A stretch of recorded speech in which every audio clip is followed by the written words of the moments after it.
কি গো জালাল মিয়া, এইবার সরকার তো সরাসরি কৃষকের কাছ থেকে ফসল কিনতেছে, ভালো দামও দিতেছে। গেছিলা নাকি? গেছিলাম, কিন্তু আবার কিন্তু কি? হেরা আমার জিগায় আপনি যে কৃষক এর প্রমাণ কি?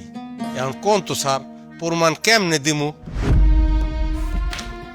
চাল কিন্তু শেষ, খুচরা বাজারও লাগবে কিছু। তাহলে সুমনের দোকান থেকে নিয়ে আসতে। কেমনে আনো? টাকা তো শেষ। এত তাড়াতাড়ি? শেষ হইব না, হঠাৎ করে জিনিসপত্রের দাম যেভাবে বাইরে গেল। স্যার, বছর শেষ হওয়ার আগে জরুরিভাবে ট্রান্সফার হতে হলো। ছেলেটা ফাইনাল পরীক্ষাও দিতে পারলো না। আপনার এখানে যদি ওর একটু পরীক্ষা দেওয়ার অনুমতি দিতেন তাহলে ভালো হতো। কিন্তু ওর আগের স্কুলের পারফরমেন্স না দেখে তো ওকে নেওয়া যাবে না। কিন্তু এত অল্প সময় রেকর্ড জোগাড় করা তো সম্ভব না স্যার। আমাদের তো একটা নিয়মের মধ্যে চলতে হয়, বোঝেনি তো।